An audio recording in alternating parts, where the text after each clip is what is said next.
네, 윤회가 오기 전 시작합시다. 네. 오기 전에 한 분이 안 오셨어요. 여기 비춰주세요.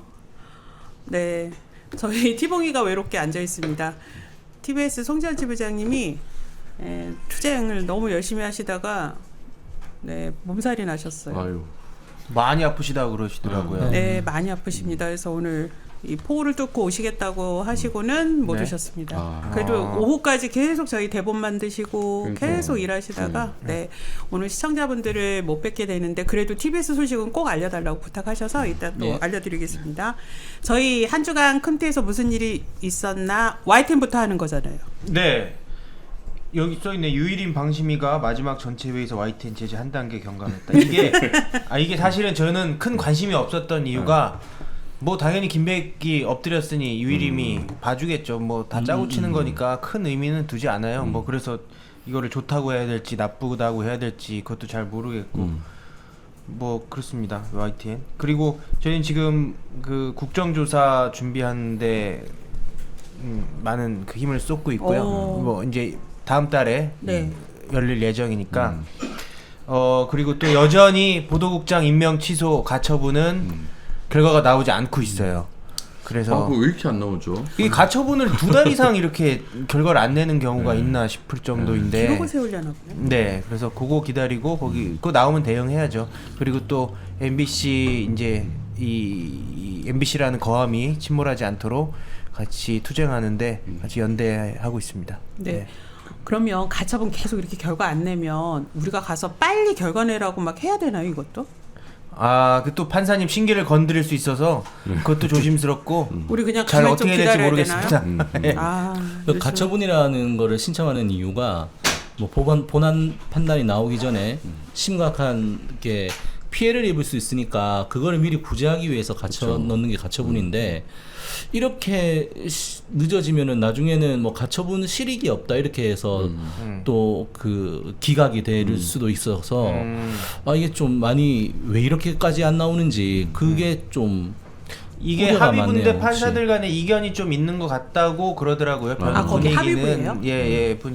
분위기가 그렇게 전해지고 있고 또 이게 가처분이지만 사실상의 효력은 본안과 같은 정도를 끼치기 때문에 뭐 그만큼 신중히 한다 그런 얘기도 있고 하지만 그런 것들을 다 차치하더라도 2달 이상 결론이 안 나오는 것은 대단히 이례적이고 이상한 일이다.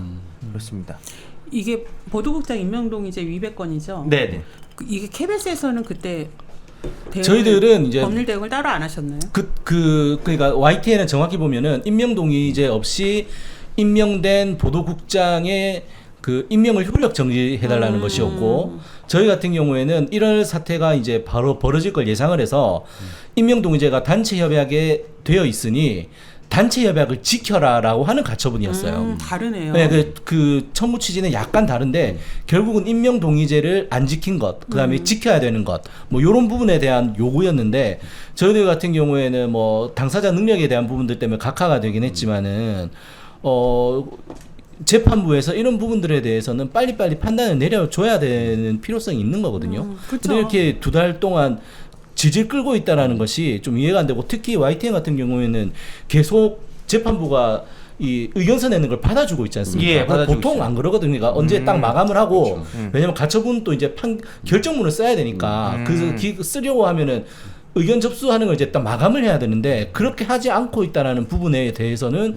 굉장히 좀 우려가 큰 거죠. 네, 그래서 빨리 결정을 내달라고 뭐 저희가 서면도 제출하고 했어요. 그래서 일단은 기다려보고는 있습니다. 재판부가 이 임명동의제가 사실 지금 이 공영방송 전반적인 장악에서 그나마 좀 브레이크를 걸 수 있는 되게 중요한 장치거든요. 그러니까 공영방송이나 이런 데서 사장한 사람 바뀌면 사장 맘대로 모든 게 다 가능한 시스템인데 그거를 좀 견제할 수 있는 그 장치가 임명동의제여서 좀 정말 신중하게 판단해 주셔서 이건 노사 간에 정해진 약속인데 맞습니다. 약속을 대놓고 어기는 것뿐만 아니라 임명동의제 자체가 공영방송에서 얼마나 중요한 제도인지 그것에 대한 좀 생각을 해주신다면 좋게 결론이 나오지 않을까 싶어요, 상식적으로. 그죠. 근데 공정방송 측면도 있지만 이게 노사 간의 단체 협약이잖아요. 그렇죠. 단체 협약을 정말 정면으로 대놓고 깨버린 거예요. 그러면은 앞으로 노조 활동을 어떻게 해야 되죠? 이렇게 사측이 그러니까요. 깨버려도 마음대로 처벌도 받지 않고 그런다면 그래서 저는 그런 측면에서도 대단히 중요한 예. 판결이 될 것 같습니다. 네. 아 진짜 계속 그러니까 아까 질질 끈다 이 표현을 쓰셨는데 빨리 법원에서 판단을 좀 내주셨으면 좋겠네요. 그 다음은 이제 TBS 소식인데 오늘 TBS 송전지 부장님이 지금 알아 누워 계셔서 티봉이가 말을 할 수는 없고 네, 네. 티봉이 옆에 있는 분이 예. 네, TBS 소식을 또 전해주시면 어떨까요? 저는 TBS에서 일본어로 방송을 한다는 걸 이번에 처음 알았는데 알았어요. 네. 그거를 추진을 한대요. 진짜로 뭐 일본어를 강의하는 게 아니고 일본어로 앵커가 뭐 처음부터 끝까지 쭉 다 하는 거예요. 그거를 이성구 대표라는 신임 대표가 추진을 하는데 그 일본어 진행 프로그램 진행자로 개그맨 출신 보수 유튜버 김영민 씨라고 있다고 그러더라고요. 그분을 진행자로 밀고 있대요. 그리고 TBS PD들은 이제 반대하시겠죠. 반대하고 있고 네. 이 김영민 씨가 지난 총선 때 그 국민의힘 위성정당 국민의 미래 거기에 비례대표 신청했다가 탈락했다 그러더라고요.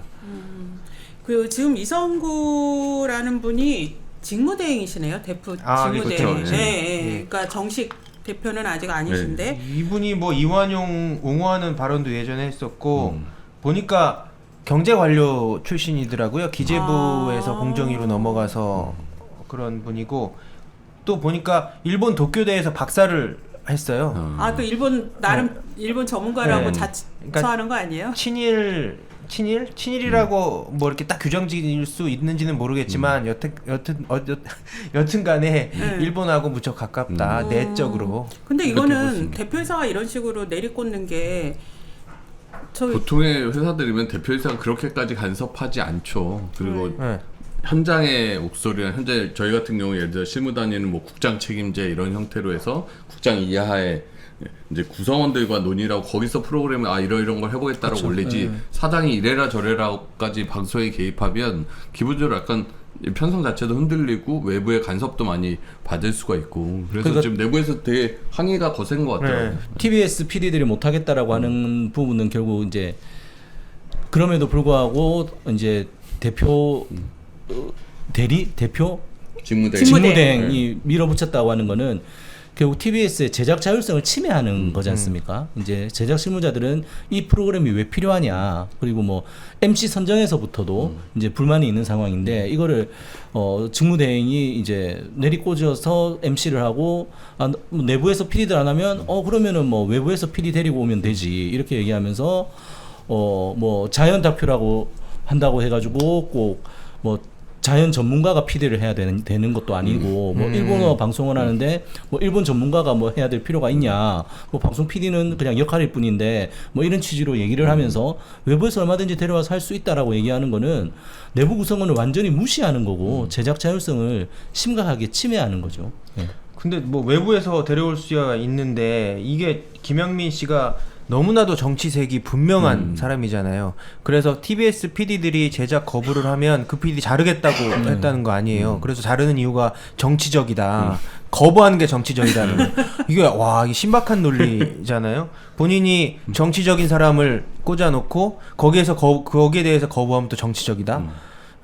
대단하신 분입니다. 약간 기시감이 저는 드는 게 그 KBS에서 지난번에 그 한가인 씨 진행자 그 조수빈 아나운서 전 서로 아나운서를 이거 교체하라고 그때는 본부장 수준에서 그랬죠. 네, 그런 일이 있었잖아요. 이게 보수적인 인사나 또는 낙하산 인사들이 오면 공통적이네요. 이렇게 제작 자율성 침해하고. 그게 맞죠. 그게 공영방송이 무너지는 첫 단계예요. 그러니까 사실 기존의 방송이 잘 굴러가려고 하면 내부 밑에서부터 이제 위로 의견이 올라가고 그게 수용되고 토론하고 이래야 되는데 꼭 이런 적폐 사장들이 오면 위에서부터 그냥 내려꽂아서 자기랑 뭐 친한 사람, 자기가 아는 사람 이런 식으로 이제 막 진행자 꽂고 하면 이제 망가지거든요 프로그램이.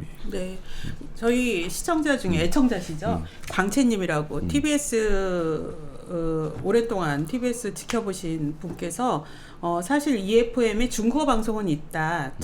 천의 만리정이라고 합니다. 너무 정말 네, 전문이시네요. 네, 근데 그건 다문화 차원이고 일본어는 듣도 보도 못한 거다. 진짜 TBS가 도쿄 방송인가 보네요. 실제로 일본에도 실제로 일본에도 지상파 방송국 중 한 군데 이름이 TBS다 그쵸. 이렇게 하셨는데 이름이 이제 약칭이 동일한 건데 정말 일본어 방송은 듣도 보도 못한 거다 이런 아주 따끔한 지적을 해주셨습니다. 내부 구성원들 지금 이제 패국 위기 앞두고 있지 이렇게 막무가내로 뭐 제작자 일수 없애고 이래서부터 내리꽂지 이제 또 내부에서 뭐 정리해고 얘기까지 지금 나오고 있는 모양이에요. 그러니까 네.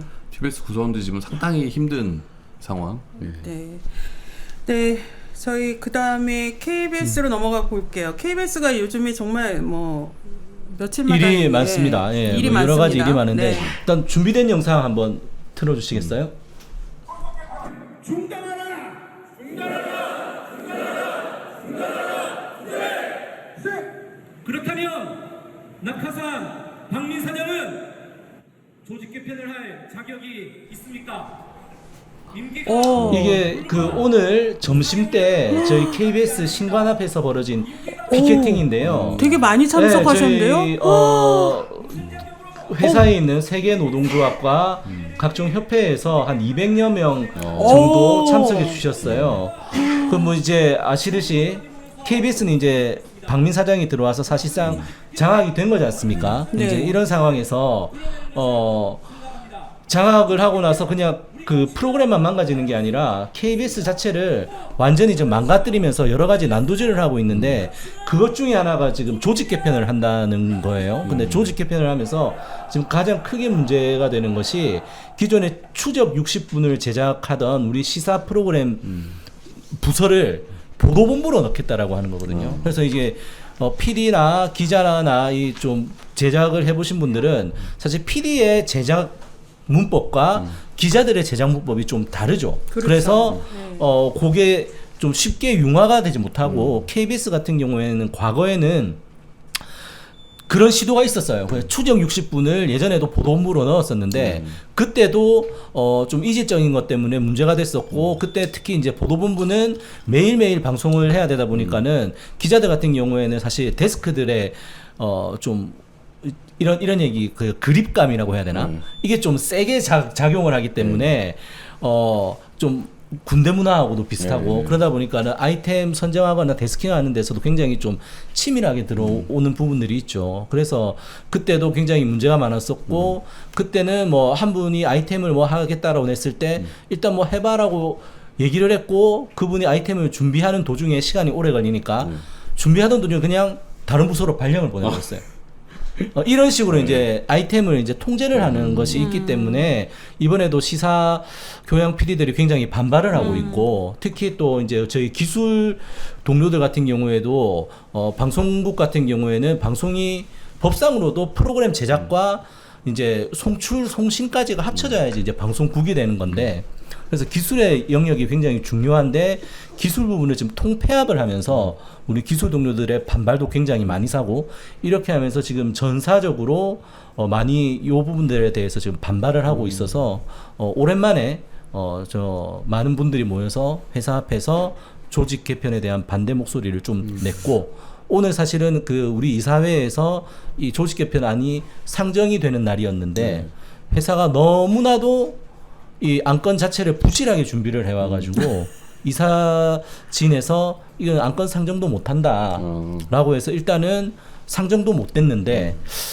다음 주에 긴급 안건으로 상정한다라는 얘기가 들리는 거 보니까 박민 사장이 어쨌든 KBS 조직 개편을 밀어붙이겠다. 하겠다라고 하면서 밀어붙이겠다라는 의지가 강한 것 같습니다. 근데 박민 사장이 지금 사실 임기가 한 4개월밖에 안 남았거든요. 그럼 4개월 남은 사장이 조직 개편을 한다라는 것 자체도 말이 안 되지 않습니까? 그리고 특히 지금 KBS는 이번에 7월 달에 수신료 불리고 시작되면서 수신료 위기도 지금 사실 만만치 않은 상황이거든요. 지금 그 정가와 언론계 방송가에 떠도는 얘기가 박민 연임설이 떠들고 있는데 개인의 희망이겠죠. 네. 혹시 그걸 믿고 그러시는 거 아닐까요? 본인이 들어오면서 여러 가지 공언했던 것들이 있는데 뭐 KBS 직원들 임금 삭감 그리고 뭐 조직 말고 직급 체계 개편 그다음에 조직 개편 요 세 가지 정도를 얘기를 했는데 이 세 가지 중에 두 가지는 사실 못 하게 됐어요. 그래서 조직 개편이라도 해서 연임의 발판이라든지 자기의 성과로 내세우려고 하는 거 아닌가 이런 생각이 있는데 이거는 자기의 뭐 희망인 거고 누구도 거기에 대해서 동의하지 않죠. 임기가 6개월도 안 남은 사장이 조직 개편을 한다는 것. 그렇죠.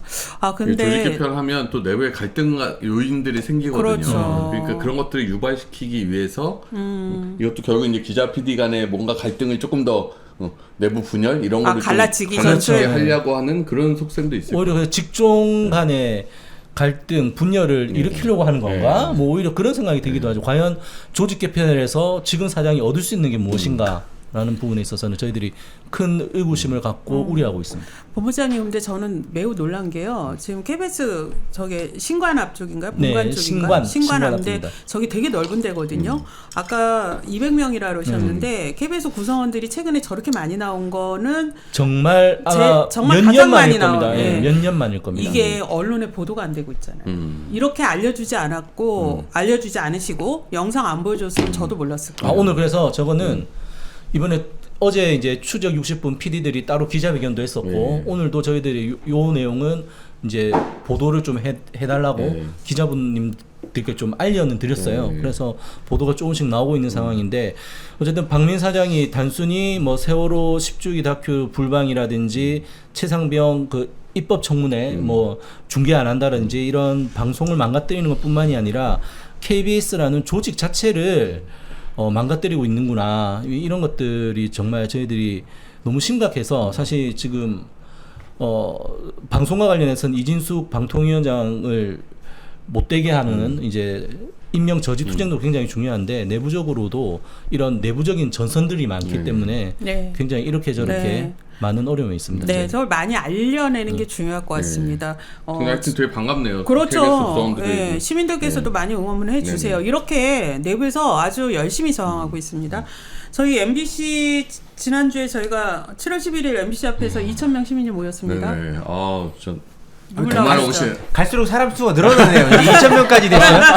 1,500여 정도. 처음에 어떻게 시작했죠? 보통 한 1,500여, 1,500, 그러니까 1,000석의 의자를 깔았기 때문에 1,000석은 꽉 찼고 이제 주변이 되게 많았거든요. 그래서 저희 한 1,500여 정도가 이제 최소 정도 되는 것 같고. 또 왔다 갔다 기사를 하신 보니까 분들. 이제 다른 기사에서는 2,000 정도 나온 아니 기사들이 또 그 있더라고요. 유튜브라든지 실시간으로 보신 분들도 엄청나잖아요. 한 그래서 유튜브가 유튜브도 19만. 지금 한 그게 어제 그제 정도 수치니까 지금 한 20만 가까이 20만 보셨을 넘었죠. 거예요. 예. 네. 그래서 하여튼 대성공적으로 좀 치러졌었고. 네. 예. 화면에 사진들, 당시 사진. 최영기 교수님.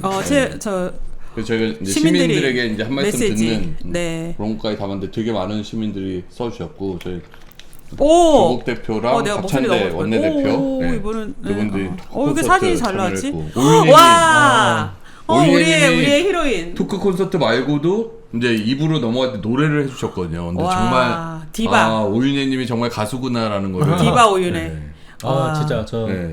시작할 때쯤이네요 보니까 이거는. 그 뒷부분에 있는 2,300명 다 와. 저분들 누구세요? 그리고 우리 어머. 큼티. 어머, 우리 큼티. 세 분도 나오셔서 와, 좋은 큼티. 말씀들. 큼티 또 어록을 남겼잖아요. 우리 저 또 고이용마. 고한석지 부장님이 지켜야 좋은 친구다. 저희가 지키면 더 좋은 친구 이랬는데 지켜야 좋은 친구라는 또 이렇게 그렇죠. 요즘에 변절하는 친구들이 너무 많더라. 얘기도 해주시고.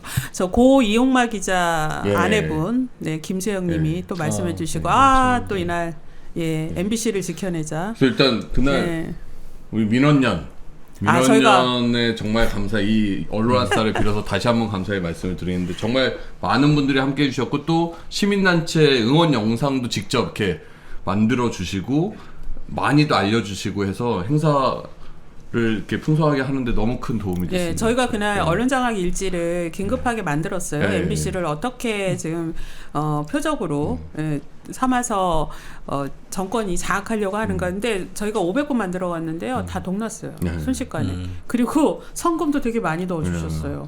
그래서 13일 날 저희가 광화문에서 열리는 거부 범국민대회 때도 500부 그 시간에 인사할 수 있는 게 500불에서 가져나가는데 그날은 더 빨리 동났어요.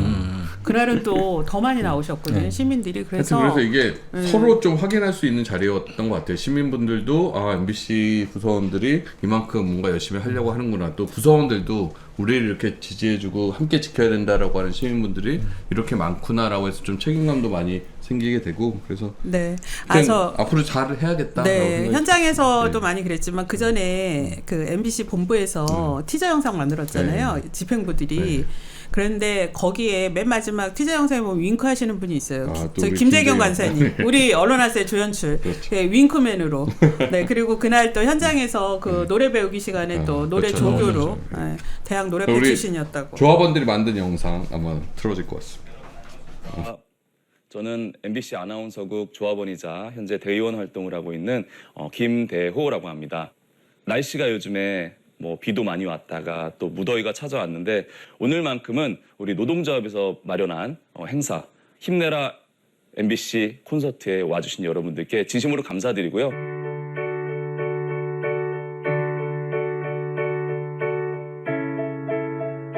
항상 여러분들 곁에 있다고는 말씀드리지만 어떨 때는 여러분들의 아픔 그리고 힘듦을 좀 이해하려고 노력은 많이 하지만 거기에 좀 못 미칠 때도 있고요. 또 어떤 때는 여러분들께 정말 재미와 감동을 주려고 구성원들이 열심히 노력을 하고 있습니다. We are here for all of us.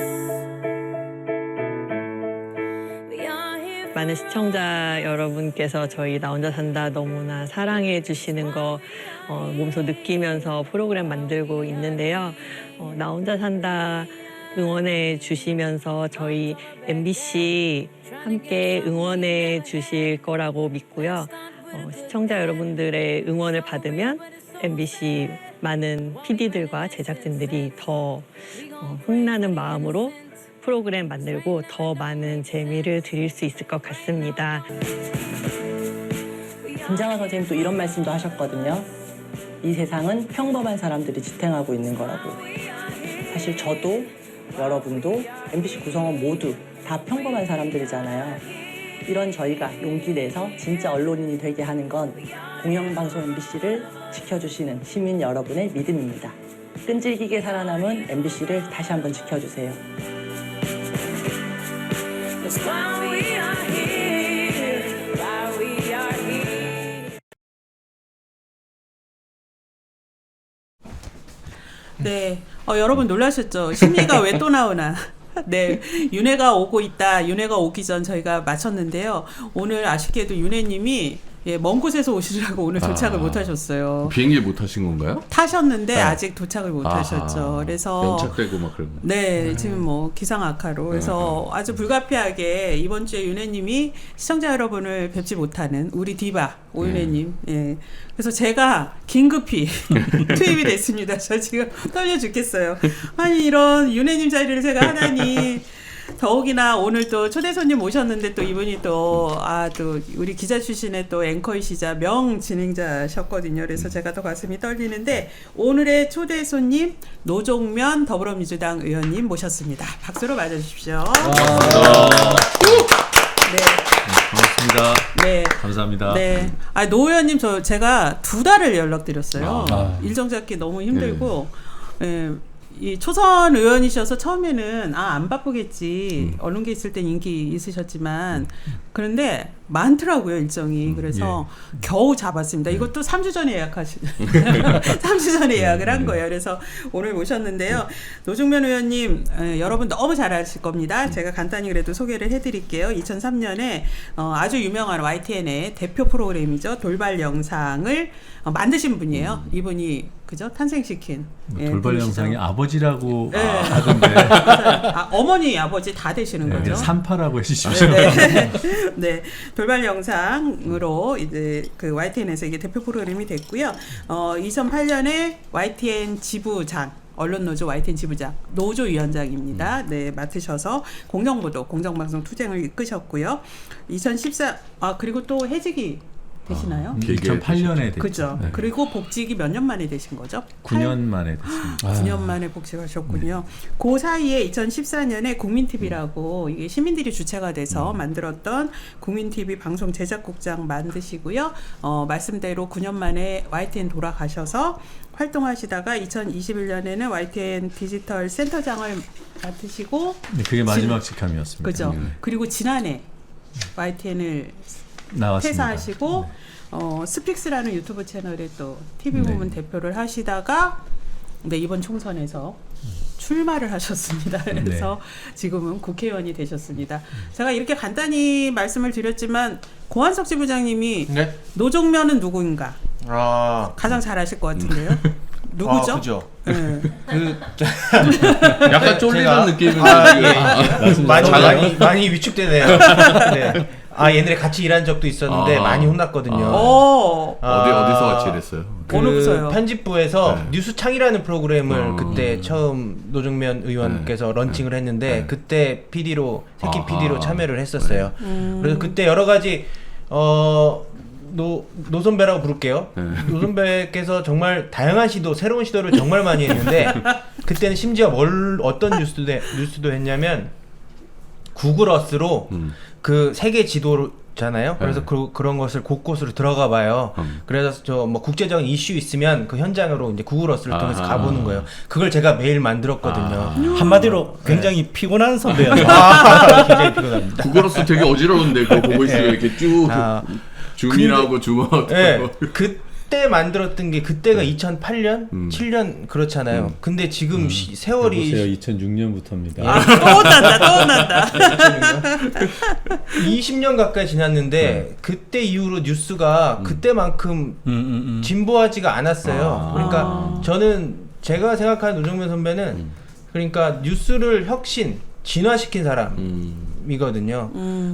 YTN에서는 당연히 돌발 영상 만들어서 YTN을 궤도에 올려놨고 그거 이외에도 뭐 그 기존의 2분짜리 뉴스 리포트에서 벗어나기 위해서 많은 시도들을 했어요. 뭐 YTN에서 흔히 하는 전화 연결 중계 포맷부터 해서 그다음에 리포트를 잘게 잘라서 인터뷰만 또 따로 방송하고 이런 것들 포맷을 다 만든 사람이었죠.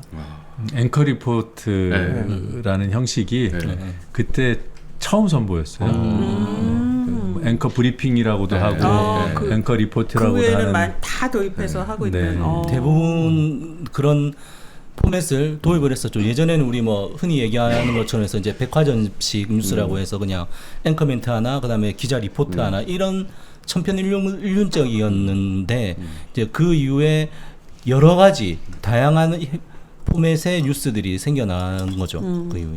아니 저는 말씀 듣다가 왜 일하면서 사수로 만나는 분, 선배로 만나는 분이 4가지 갖춘 사람이 제일 힘들다 그러잖아요. 일 잘하고, 일 많이 하고, 까다롭고, 거기에다 부지런하고 그런 분이면 진짜 후배가 죽어난다 이러는데 혹시 이 4가지 중에 몇 가지를 갖추신 분인가요? 뭐 4가지 중에 특히 이제 세 번째. 네. 네. 세 번째가 뭐였죠? 까다로. 예, 근데 그런 선배들 밑에서 배워야 제대로 배워죠. 예, 그때 많이 배웠습니다. 네. 예, 노정면 의원님, 근데 왜 갑자기 국회 가셨어요? 정치하고 싶어서요. 너무 솔직하시다. 네, 왜 정치가 하고 싶었는지 듣고 싶습니다. 처음 시작은 YTN이죠. YTN이 이제 윤석열 정부 들어서서 민영화될 것이다, 사형화될 것이다라는 전망들이 나오는데 이전에도 그런 일들이 있었잖아요. 그러다 말았거든요. 내부에서 워낙 강하게 반대하는 걸 알고 또 대주주들이 YTN을 팔 생각이 없었어요. 근데 흘러가는 게 점점 대주주 목을 비틀고 입장을 바꾸게 하고 뭔가 프로세스가 이전과는 달리 진행되는데 아무리 둘러봐도 막을 방법이 안 보이는 거예요. 그래서 처음에는 내가 나가서 정치를 하면 막을 수 있을까? 뭐 이런 생각이 시작이었고요. 근데 그것만으로 정치한다는 것은 정치에 대한 모독인 것 같아서 YTN 문제도 그러하려니와 사회 전반의 문제에 정치인으로서 할 역할이 있다면 뭐 욕을 먹더라도 하자. 그러니까 욕 먹는다는 게 이전에 뭐 투쟁 이력을 발판 삼아서 뭐 정치 국회의원 배지를 달려고 한다 이런 이제 평가들은 나올 수 있으니까 그래서 하자. 하고 싶다. 내가 그런 역할을 해보고 싶다. YTN에서도 할 수 있는 일이 분명히 있었겠지만 제가 그때 이제 뭐 나이로 보나 연차로 보나 직급으로 보나 이렇게 깃발 들기에는 뭔가 뻘쭘한 상황. 그리고 후배들의 인생을 책임질 수가 없겠고 그리고 제가 노조위원장 했을 때가 40대 초반이었거든요. 그때 저희들 스스로 저희가 조직의 중심이라 그랬어요. 선배들은 좀 도와주시고 선배들은 도와주시죠. 그래서 저는 내가 나이 든 선배가 되면 후배들이 싸울 때 지지하는 선배가 돼야겠다. 그런 선배를 거의 못 만났으니까. 그런데 깃발을 들 수는 없잖아요. 그래서 정치를 해야겠다 생각했습니다. 네. 저희가 보통 이게 언론인 출신 정치인들 막 폴리너리스트라 이렇게 저희가 비판도 하고 또 직행하는 분들이 많잖아요. 오늘까지 마이크 잡다가 다음 날 뭐 청와대가 아니죠. 대통령실로 간다든지 막 이런 분들 많은데 사실 이번에 정치에 진출한 분들 중에 언론인 출신 중에 딱 두 분은 민원연이 비판할 수가 없는 두 분이 있었어요. 이윤기, 노중면 이분들이 왜 정치를 하는가라는 게 너무나 진솔하고 지금 말씀하신 대로 방송의 공정성, 언론의 공공성을 지키기 위해서 싸우겠다 이런 말씀을 해주셔서 기대가 큽니다. 네, 지금 과방위로 가셨잖아요. 예. 네, 저희가 과방위 위원장님도 모셨고요, 간사님도 모셨고 또 많이 모셨어요. 그래서 제가 일찍 안 나왔어요. 그 하극상을 하면 안 되니까 순서를 기다렸습니다. 네.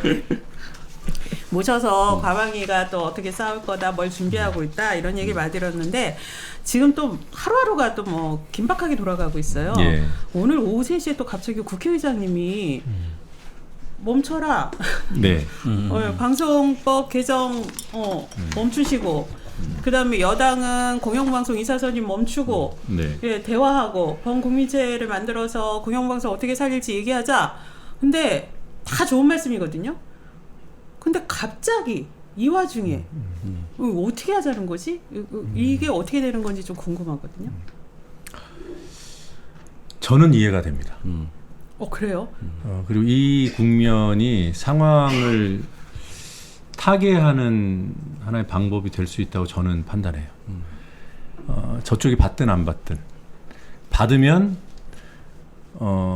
일단 박문진 이사 교체 KBS 이사 교체는 스톱이 된다는 전제잖아요. 네. 일단 시간을 번다는 거죠. 네. 그런 어떤 실익이 생길 수 있고 본질적이진 않지만 그리고 또 하나 정부 여당에서 안 받을 경우에 저희들 요구에 힘이 실릴 수밖에 없습니다.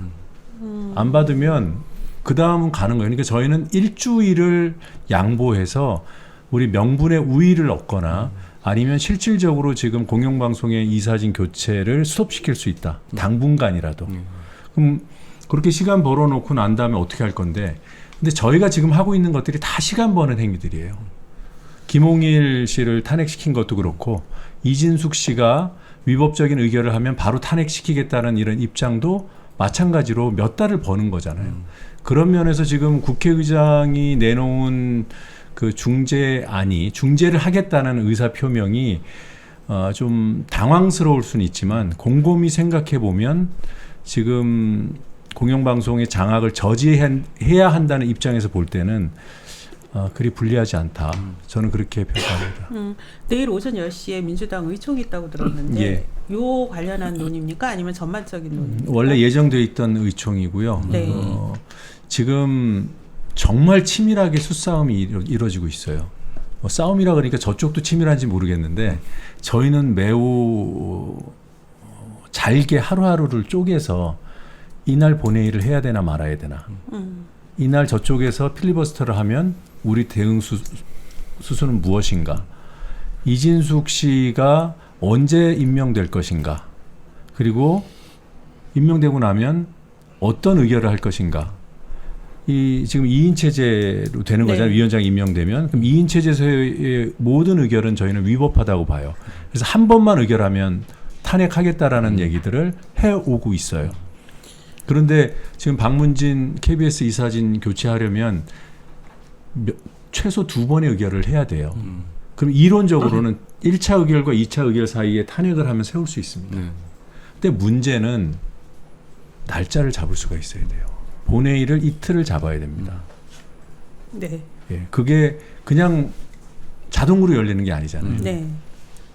그런 점에서 여러 가지 이제 명분을 축적해서 의장을 설득하고 여당을 압박하는 그런 명분이 필요한 거죠. 만약에 정부 여당이 받는다. 그러면 예. 공영방송 이사 선임을 중단한다라고 네. 한다면 지금 방송사법 개정도 멈춤이 되는 거잖아요. 그렇죠. 네. 그렇게 되면 공영방송 이사 선임은 중단이 된 상태에서 번국민 협의체를 통해서 논의하자 이렇게 되는 그 거예요. 논의 대상이 방송법 개정입니다. 네. 거기서 합의가 되면은 만들어진 법대로 이제 스톱이 됐던 이사 교체가 이루어지는 거니까 우리의 요구가 반영된다고 볼 수 있는 거고요. 하다가 뭐 합의가 안 됐어요. 결렬이 됐어요. 그러면 일정한 탄핵을 한 효과 또는 탄핵을 해서 뭐 선제적으로 도망가는 사퇴를 해버려서 버는 한 달 내지 2달의 그런 기간을 버는 것. 그러니까 제가 볼 땐 잃을 건 없어요. 그래서 너무 의장이 많이 고심하신 것 같고 네. 어쨌든 이렇게 해서 계속 시간이 흘러가고 방송사법 통과시켰는데 대통령이 거부권 행사하고 그대로 그냥 공영방송 이사진 의회 절차는 진행되고 이거를 좀 어떻게든 좀 막아야겠다. 그리고 여야가 최소한의 좀 토론을 제대로 한번 해보고 이 절차를 진행시키자라고 이제 고민은 되게 많이 하신 것 같고 근데 그걸 내놓으신 것 같은데 이걸 과연 이제 국민의힘이 받을 것인가. 그리고 사실 좀 정말 상식적이라고 하면 의장 입장에서는 물러나올 만큼 사실 물러나고 저 중재안을 낸 건데 국민의힘에서 좀 상식적인 논의가 좀 진행이 돼서 그러니까 방송사법도 저희가 처음에 계속 얘기했듯이 국힘의 그럼 대안은 뭐냐 정부 여당이 네. 그럼 어떻게 하자는 거냐 근데 그 대안은 내놓지 않고 계속 시간 끌면서 결국에는 이제 기존 방송법 갖고 공영방송 이사진 교체하고 MBC 장악하고 이게 지금 국힘의 목표인 거잖아요. 그렇죠. 그러니까 좀만 국민들 생각하고 여론 생각하면 의장안 받아서 협의하고 논의했으면 좋겠고 저희는 사실 방송사법 얘기할 때도 구체적인 내용에 대해서는 충분히 토론할 수 있다라는 입장이었거든요. 근데 그런 것들을 과연 국힘이 받을지 좀 지켜봐야 될 것 같은데 지금으로서 약간 비관적인 것 그러니까 지금 같아요. 네. 국회의장이 저럴 수 있어라는 네. 거하고 국민의힘이 받을까 하고 받으면 어떡하지? 이게 지금 혼재돼 있잖아요. 일단은 의장께서 왜 저런 중재안을 냈을까라는 저는 판단 끝났어요. 네. 우리의 그러니까 방송 장악을 저지하려는 입장에서 보면 손해될 건 거의 없다. 네. 조금 늦춰지는 것 그리고 좀 당황스럽다. 이 정도라고 생각하고요. 국민의힘과 여당이 정부가 받을까? 전망은 안 받을 가능성이 뭐 제가 볼 땐 거의 뭐 90% 이상. 그런데 진심으로 바랍니다. 받아주기를. 네. 그래서 논의를 그러면 받으면 그 다음엔 협상하면 돼요. 네, 논의해야죠. 네. 네, 받을. 지금 여야가 얘기하고 있는 것들을 모아보면 합의점을 못 찾을 이유가 없어요. 여야 모두 권력이 공영방송 이사 선임에 개입하면 안 된다고 얘기해요. 그렇죠. 그런데 민주당이 낸 안이 부족하다고 주장하는 거잖아요, 여당이. 그럼 자기네들 안 내놓으면 됩니다. 그렇죠. 뭐 이사 숫자가 많대요. 그럼 조정을 해보죠, 뭐. 네. 추천 주체에 대해서 동의를 못 하겠대요. 협의해보면 되죠. 네. 그렇게 찾으면 돼요. 그런데 만약에 이걸 안 받잖아요. 그거는 그냥 이 법대로 하고 싶다는 거예요. 그렇죠. 현행법대로 하고 예, 싶다. 본인들 마음대로 하고 싶다는 겁니다. 그래서 거부하는지 안 하는지를 보는 것, 이 화두를 던진 것, 그런 의미가 저는 있다고 봐요. 오늘 의장의 긴급 기자회견 내용은. 네, 지금 말씀하신 것처럼 이게 지금의 교착 상태에 지금 언론개혁 문제, 특히 방송, 언론장악 문제를 풀 수 있는 계기가 된다면 더할 나위 없이 좋은데 이전에도 이런 중재, 특히 정치권에서의 중재안이 제대로 긍정적 역할을 한 기억이 국민들 기억에 별로 없어서 네. 사실 걱정이 더 많이 드는 게 사실입니다. 네. 예, 그래서 특히나 이렇게 협상이라는 이유로 시간을 끌다가 결국은 아무것도 챙기지 못하는 그런 사태도 좀 있었거든요. 한 가지를 배제해야 됩니다. 어설픈 안으로 민주당이 합의해 줄 생각은 추호도 없어요. 어설픈 안에 어설픈 안으로 타협이 돼서 공영방송 이사 뭐 절차 스톱했다가 나중에 재개됐을 때 지금 법으로 하나 바뀐 법으로 하나 마찬가지다 이런 평가를 들을 그런 일종의 타협과 야합은 결코 없습니다. 네. 그리고 위원님 한 가지 이 지연 작전에 말리시면 안 될 것 같습니다. 시간 끌다가 결국 아무것도 되지 않는 경우가 많았거든요. 박문진 이사 교체, KBS 이사 교체 절차가 스톱된다면 저희가 잃는 시간은 없어요. 그 부분을 조금 더 한번 지금 좀 당황스러운 상황에서 이 부분에 조금 더 천착해서 봐주셨으면 좋겠어요. 이게 수습된다는 대전제가 있기 때문에 성립되는 제안인 겁니다. 그렇죠.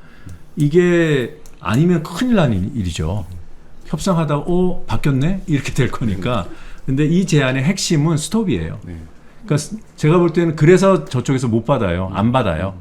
수업시키기 싫으니까. 이게 지금 국회의장님이 시한이 있죠. 이게 언제까지 계속 이렇게 일주일 기다리라. 일주일의 시간인 거죠. 판단한다. 네. 그러면 일주일간 국민들이 좀 관심 깊게 결과가 어떻게 되는지 지켜보겠습니다. 제가 볼 때는 우리 여론이 자 일주일 기다려 보자. 일주일 내내 여권을 압박해야 되고요. 여론이 안 받아? 그럼 탄핵이죠. 예, 지금 국민의힘 그리고 국민의힘 집권 여당과 정부에서는 꼭 명심하셔야 됩니다. 지금의 안을 긍정적으로 수용하는 것이 협상의 시작이다. 네. 이 얘기십니다. 그래서 그걸 꼭 명심을 해야 될 것 같네요. 저희 오늘의 주제 들어가 보겠습니다. 오늘의 메인 주제는 저희가 지난주도 이진숙이었죠. 네, 이번 주도 또 이진숙입니다. 이 이름이 이렇게 또 저희가 자주 부르게 될지 몰랐는데요. 오늘의 주제 이진숙 지워라 마. 이거 제대로 박상현 본부장님이 치아라마. 위에 조금 튀어나와 있어요. 저 노안이 왔어요. 저 그래서 왜 지워라 말했지 아까부터. 이게 윤혜 씨의 공백인가요? 네, 너무 큽니다. 네. 이거 저희 사투리로 해주셔요. 제가요? 네. 이진수 치아라마. 여러분 들으셨죠? 네, 치아라마입니다. 이 주제를 저희 노중면 의원님과 함께 다뤄볼 텐데요. 첫 번째 키워드입니다. 첫 번째, 친정 YTN 어찌하오리까? 왜 이럴 땐 친정이란 말을 쓰지? 꼭. 네. 친정 YTN 어찌하오리까? 누구보다 가슴 졸이며 지켜볼 두 분, 고한석 지부장님과 함께 이 질문 한번 드려볼 텐데요. 첫 번째, 지금 저희가 정부에서는 민영화라고 쓰지만 저희는 사형화라고 씁니다. 사형화가 정확한 개념이라 생각하는데요. 전후 YTN이 뭐가 달라졌나, 어떻게 달라졌나 이건데요. 의원님 밖에 나가시니까 더 많이 보이시죠? 안에서 못 보던 것보다. 네, 미소를 지으셨는데요. 사형화, 최대 주주가 바뀌고 YTN이 가장 달라진 게 뭐라고 생각하세요? 가장이라는 표현을 쓸 수 없을 만큼 동시다발적으로 일어나는 일 하나가 다 가장 심각합니다. 다 같은 궤에 있고요. 그냥 밖에 있으면 당연히 더 잘 안 보입니다. 그런데도 보여요. 너무 심각한 일들이 툭툭 터지니까 그 보도 종사자들을 향해서 회사원이라고 하는 그런 사람이 사장으로 앉아 있고 그 사람은 2008년도 YTN 해고 사태의 주역이었고요. 그때 인사위원이었습니다. 그리고 이명박 정부에 충성을 다했던 배석규 씨한테 잘 보여서 그 당시에 보도국장도 하시고 하여튼 이 김백이라는 사장 체제가 들어선 이후 지금 두 달 조금 석 달 됐나요? 그동안에 김건희 명품백 수수 장면 그 동영상 못 쓰게 했죠. 그렇죠. 그리고 최재형 목사 출두하면서 한 얘기 그거 녹취도 못 쓰게 하죠. 그리고 다 떠나서 사장이라는 사람이 나와서 김건희 보도에 대해서 대국민 사과를 했잖아요. 돌발 영상 툭 하면은 방송 못하게 하고 방송된 거 삭제시켜버리고 이게 무슨 언론사예요. 그야말로 회사원 우리는 그냥 돈만 벌면 되는 회사. 근데 더 웃긴 건 돈도 못 벌어요. 그러니까 경쟁력 오히려 약화시키는 거. MBC 유튜브 구독자 수가 YTN 앞질렀잖아요. 이거 창사 이래 처음입니다. 사람들은 YTN보다 MBC가 이제 매체력이 크다는 그런 생각을 하잖아요. 오래된 매체고. 근데 유튜브는 YTN이 일찍 시작했고 압도적으로 하다가 이제 경쟁 체제는 좋아요. 그런데 당연히 저희 YTN 사람들은 그게 자부심이고 MBC에 지면 안 된다는 생각을 하죠. 근데 싸우다 지면 억울하진 않아요. 넉놓고 있다가 졌잖아요. 구독자 수까지 역전당했습니다. 네, 거기다 신뢰도도 1위였던 YTN. 아 근데 저는 지금 김백 사장 들어오고 나서 가장 대표적인 게 뉴스의 연성화거든요. 그래서 문화 뉴스, 경제 뉴스 강화하겠다고 해요. 근데 그게 마음대로 안 돼요. 뭐 트럼프 총 맞고 막 폭우 쏟아지고 하는데 YTN에서는 애초에 그런 연성화 자체가 좀 힘든 거예요. 근데 인력 배분을 문화부 경제부 쪽에다가 많이 쏟아놓고 하면 당연히 보도국이 안 돌아가죠.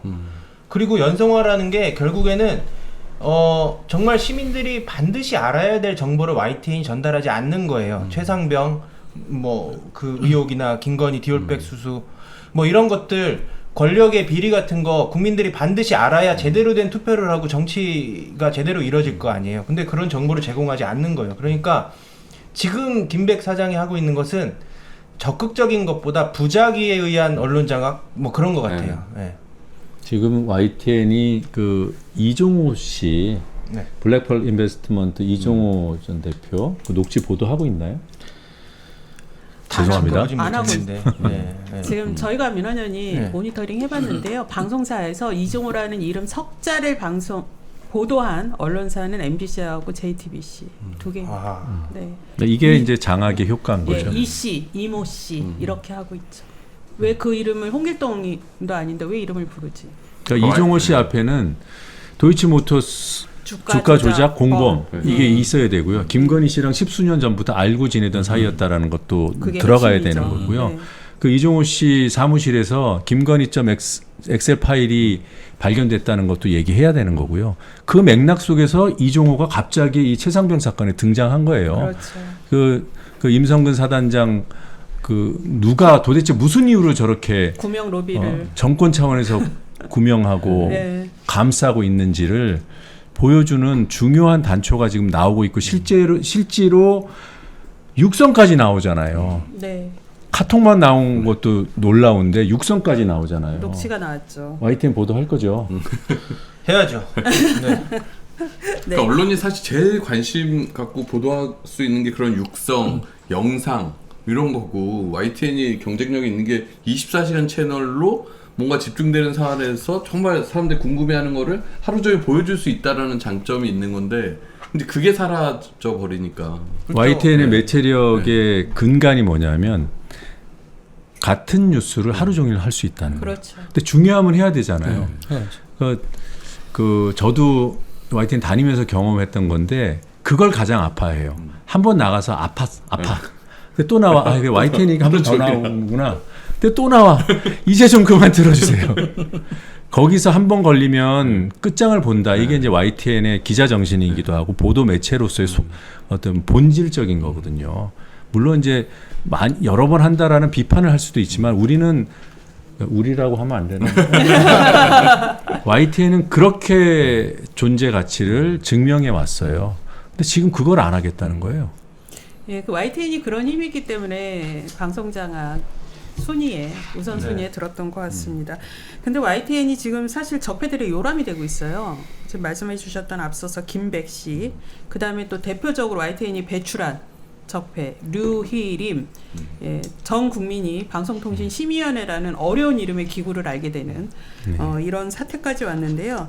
도대체 왜 YTN이 갑자기 이렇게 적폐 요람이 됐을까요? 그리고 이들은 왜 이렇게 열심히 이 정권에 부역을 하고 있을까요? 제가 또 얘기해도 돼요? 네. 지금 윤석열 정권은 MB 정권 거기에 부역했던 사람들의 일종의 복수열전 같아요.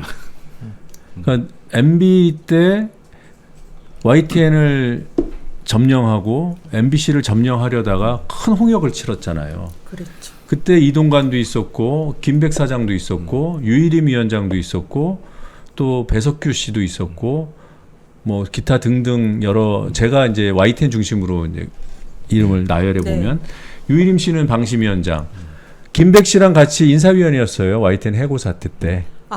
의원님 그럼- 해고할 예. 때 인사위원이 김백. 그러면 해고시킨 배석규. 주범들이네요. 류일임도요? 유일임도 아. 유일임 김백이 초강성 인사위원이었어요. 해고 사태를 주도한 사람들이에요. 가해자들. 그 당시 구본홍 사장이 2008년도 해직 사태 직후에 국정감사장에 증인으로 나와서 어떤 증언을 했냐면 YTN 내부 사람들이 이렇게 많이 해고하라 그래서 자기가 깜짝 놀랐다. 줄인 게 6명이다. 이렇게 증언을 했습니다. 그리고 배석규 씨 다 기억하잖아요. 네. MB 정부에 충성스럽다고 충성한. 평가받았던 그 사람이 지금 어디가 있는지 아십니까? 저 유진 예. 거기 뭐 거기 사회이사예요. 네, 그렇죠. 유진그룹 사회이사. 유진 ENT의 사회이사입니다. YTN을 인수한 기업의 그 1인 기업 페이퍼 페이퍼 컴퍼니. 컴퍼니. 지금은 뭐 자본금 100억 이상으로 늘었을걸요? 네, 152억인가. 네. 아무튼 전 그래서 MB 때 사람들이 많이 보이는 거라고 봐요. 이거 아주 조직적 범죄일 가능성이 높네요. 그러니까 뭐 윤석열 대통령이 이 정권이 쓸 사람이 없는 거죠. 그때 세력들 아니면. 그리고 다 연결이 돼 있네요. 네. 지금 YTN 이른바 불법 매각 연결고리로도 다 지금 또 저희가 그 이상인 방통위 지금 위원장 직무대행 네. 그 사람이 유진그룹의 총수인 유경선 회장 변호인. 검사 변호인. 뇌물 사건의 변호인이었잖아요. 네. 그러고 나서 이제 김홍일 위원장하고 둘이서 땅땅땅 두드려서 YTN 매각을 승인해 버렸잖아요. 김홍일 위원장도 당시 방통위원장도 유진그룹하고 끈이 있음을 확인했습니다. 2년이 다 있음을. 네. 근데 그거는 네. 국정조사에서 그때 밝히겠습니다. 야 기대됩니다. 풀 뜯는 고양이님이 와인님 선배 옆이라고 너무 기 못 펴서 못하는 거 아닙니까? 아니, 펴세요 좀 기 좀. 아니. 네, 갑자기 얌전해지고 예, 지금. 대신 말씀을 너무 잘해주시니까. 아니 그러니까 좋네요. 평소보다 왜 이렇게 목소리도 작아지시고 왜 그러세요? 평소보다 얘기 많이 하고 있어요. 힘내세요. 아니 고한석 지부장님이 요즘에 자꾸 얼굴이 우리가 안색이 안 좋다 막 이러니까 오늘 얼굴에도 좀 뭐 좀 그러니까. 바르고 나오시고 그랬단 말이에요. 토너 크림도 엄청 많이 발랐어요. 네, 그런데 하필이면 저희가 자석 배치를 이렇게 해가지고 아니에요. 감독님들 앞으로 자석 배치 신경 써주세요. 마주 봤으면 또 마주 봤다고 뭐라고 할걸요? 아니에요. 제가 저 마음이 이해가 돼요. 제가 오윤혜님 옆에 있으면 쫄잖아요. 네, 이해가 됩니다. 네, YTN 매각 절차의 위법성 제대로 알아보자. 근데 이거는 사실 저희가 YTN 또 국정조사 할 때 또 하나하나씩 다 또 한번 살펴볼 일이긴 해요. 그리고 그동안에 또 얼마나 이 절차가 위법하고 불법하고 말도 안 됐는지 지부장님 진짜 뭐 간략하게 말씀드리면 네. 크게 세 가지예요. 첫 번째는 강제 매각. 한정 KDN과 마사회가 애초에 YTN을 팔지 않겠다고 했는데 왜 입장을 선회했는지 그 과정에서 정부가 어떤 압박을 가했는지 밝혀내야 되고요. 두 번째는 방통위의 날치기 승인. 그러니까 이례적 전례 없는 속도로 YTN을 매각했거든요. 이 과정에서 불법성들이 많이 있고요. 그 부분 밝혀야 되고 또 마지막 세 번째로는 이 김백 체제가 들어서게 된 경위를 찾아가 봐야 돼요. 이게 왜 그러냐면 이 현 경영진 중에 일부는 그 유일임 방심위의 청부민원 사건에 연루가 돼 있습니다. 연루라는 말보다는 가담이 맞는 것 같아요. 가담했어요, 청부민원 사건에. 그렇다는 얘기는 일종의 모종의 거래가 있을 수 있었다는 얘기죠. 그래서 그 부분에 대해서도 반드시 밝혀내야 된다고 생각을 합니다. 네. 거의 이제 일타강사 수준. 아, 네. 지난번에 신장식 변호사님 아니죠. 신장식 의원님이 와서 YTN을 너무 쉽게 YTN 문제를 그냥 하나하나 딱 일타강사처럼 해주셨는데 딱 이제 쉽게 설명해 주시네요. 펴고 이제. 네. 퀴즈 하나 내도 될까요? 내세요. YTN을 매각하는 과정에서 심사위를 구성했어요. 네, 심사위원회. 외부인들로. 그거를 가동해야 된다고 국회 나와서 김홍일 위원장이 증언도 했었고 그 가동했대요. 며칠 가동했게요? 심사위원회를 8명으로 구성했습니다. 네, 그랬죠 그때. 그리고 심사위의 판단대로 본인들이 의결했다고 주장해요. 하루 아니었? 이틀이었던 그러면 그렇게 답이 짧아요? 재미가 없잖아요. 네, 3일도 안 된 걸로 알고 있는데. 제 재미라고 말씀드리면 네. 부적절하고 이렇게 버럭버럭해요. 되게 많이 다뤄서 나흘.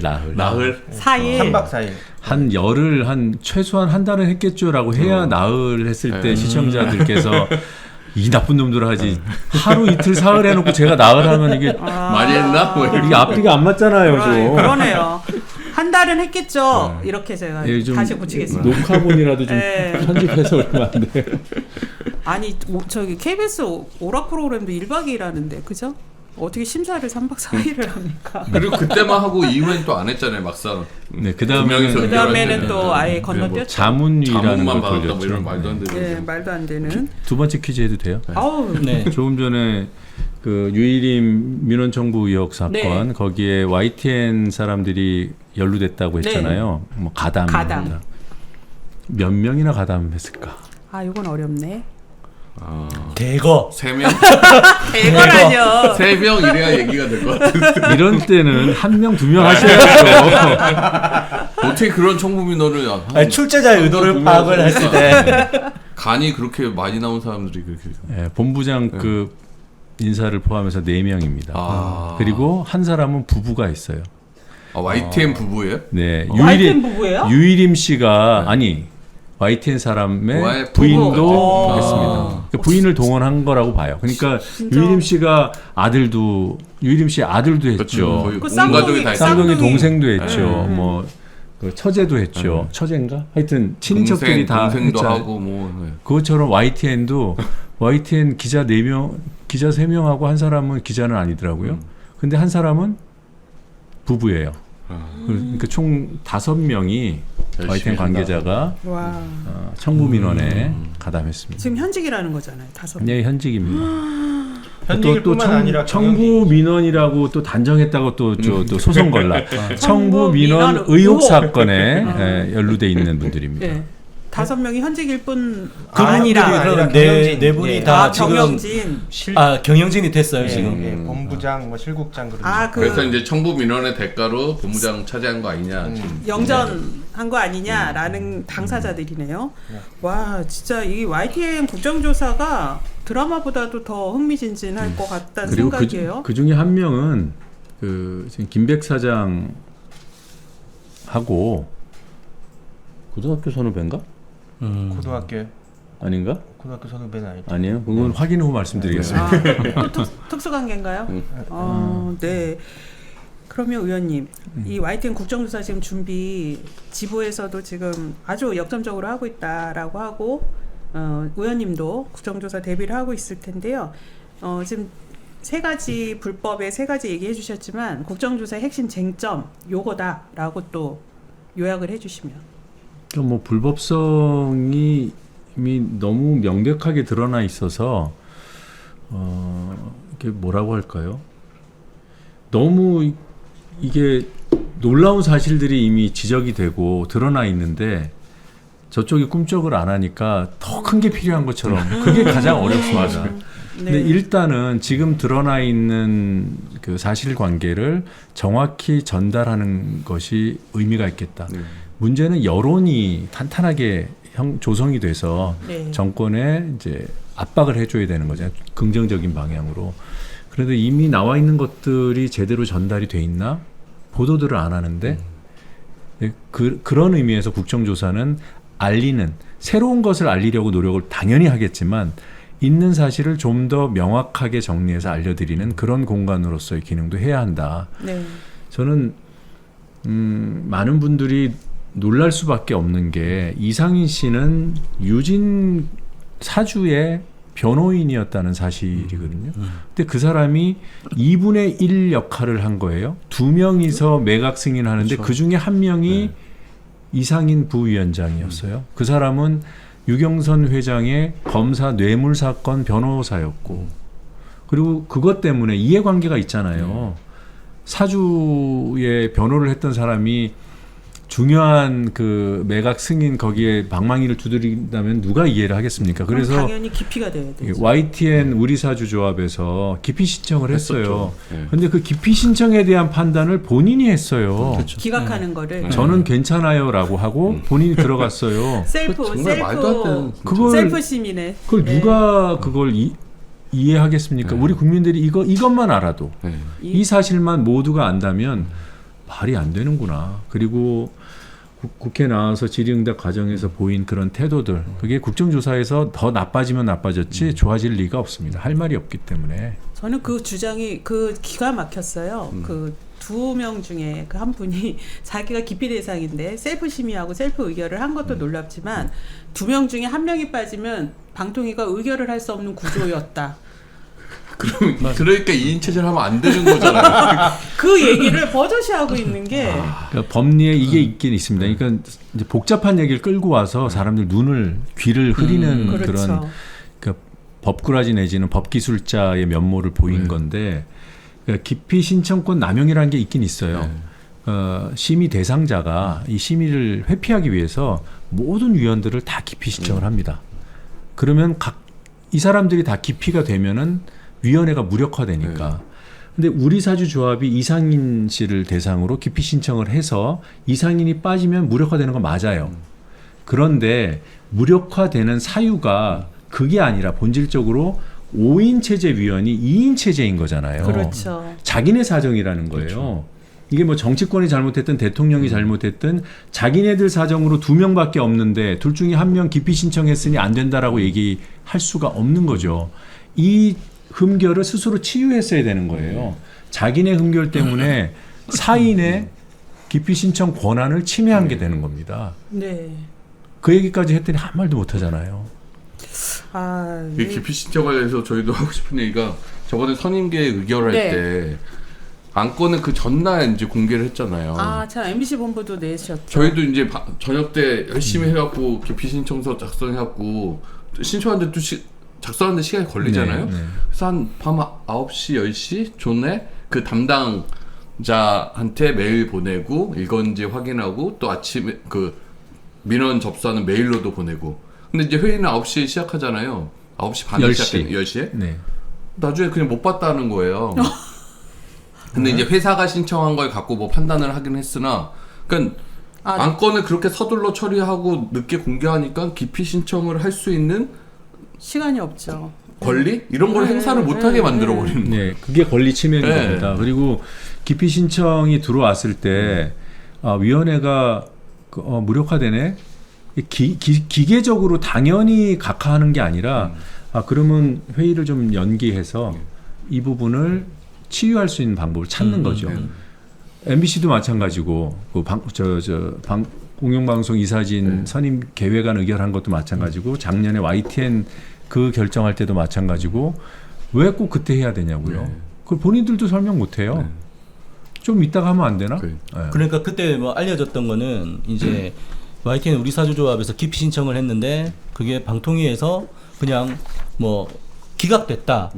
그래서 그냥 2명이 결정을 했다라는 정도까지는 그때 알려졌었는데 이번에 이제 최근에 새로 알려진 게 왜 그게 기각이 됐냐라고 하는 부분이 이번에 새로 알려진 거지 않습니까? 그러니까 보니까는 저 어처구니가 없는 상황들이 벌어졌던 건데 당시에는 또 그 내용들이 안 알려졌는데 당시에 그 내용이 알려졌다라고 하면은 국민들이 YTN 매각에 대해서 보는 시각이 또 달라졌을 것 같아요. 그렇죠. 그런 것들이 아쉽죠. 이번에 이게 의원님이 밝혀내신 거잖아요. 질의 과정에서. 아니에요. 그거는 그러니까 두 가지 그 당시에 작년 11월에 두 가지 이유로 각하를 했습니다. 하나는 YTN 우리 사주조합은 당사자 적격이 없다.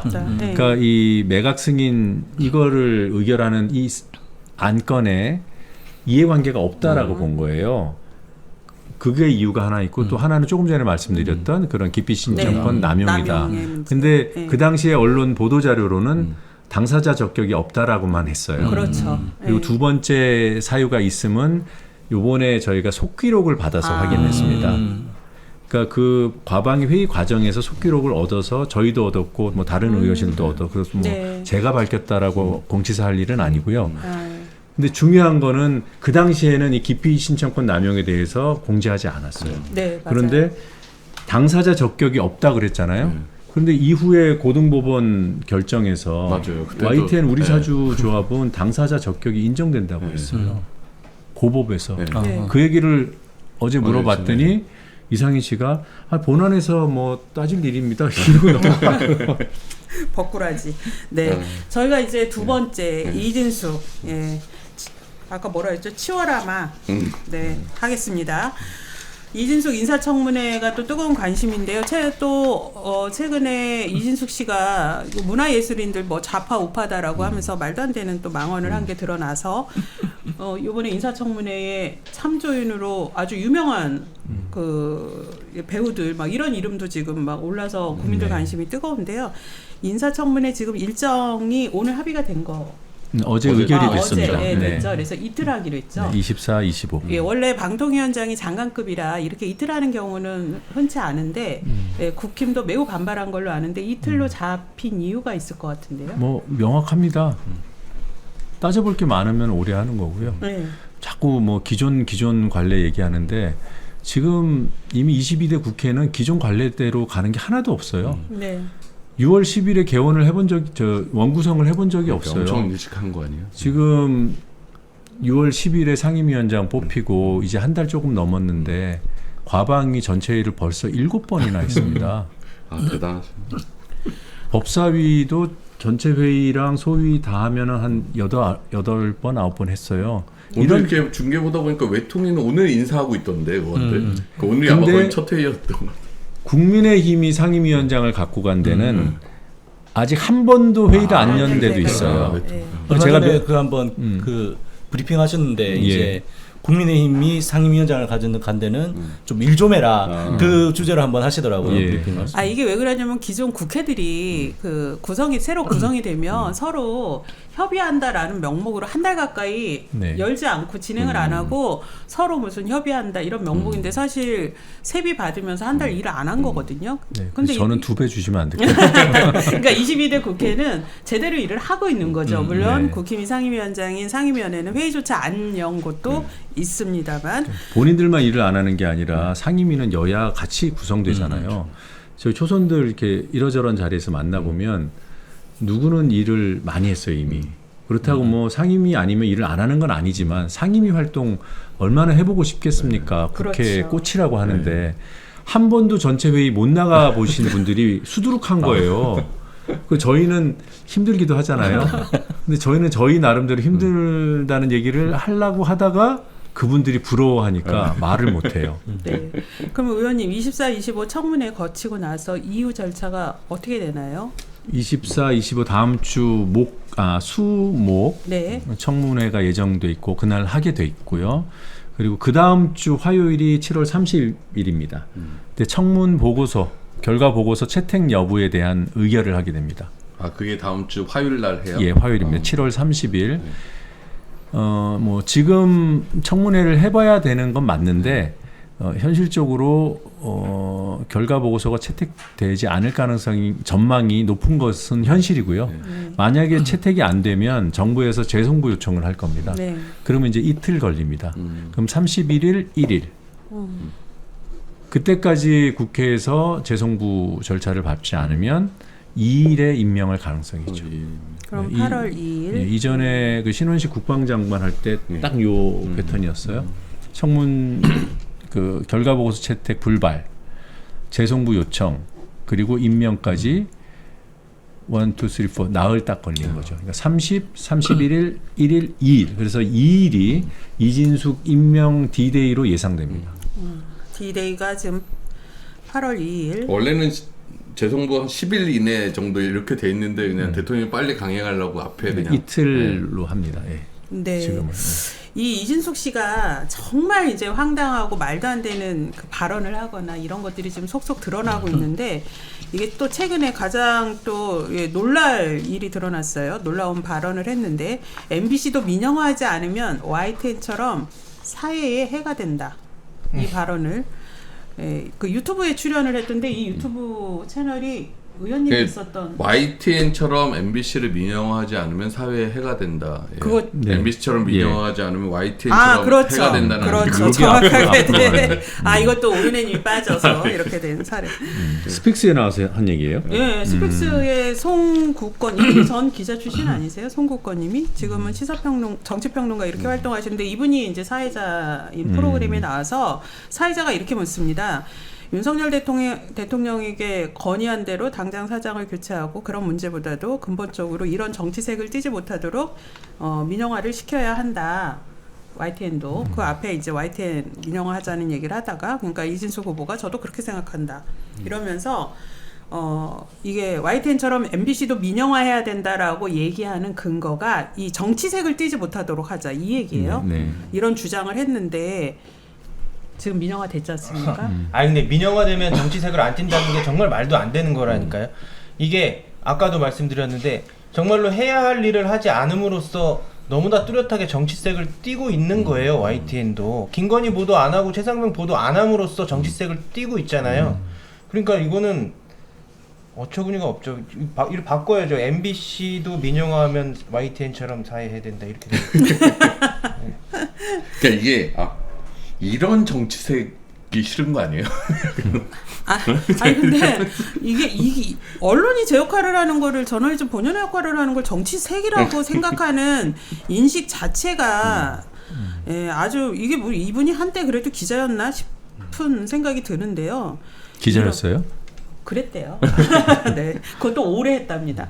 이렇게 정치색을 띠지 못하도록 민영화를 시켜야 한다는 주장에 동의를 하고 있는 사람이고 더욱이나 전력이 2012년이죠. MBC 민영화 밀실에서 추진하다가 그것도 발각이 됐잖아요. 그 최성진 한겨레 기자의 우연치 않은 녹음으로 인해서 녹음이 아니죠. 그냥 끄지 않아가지고 전화기를 끄지 않아서.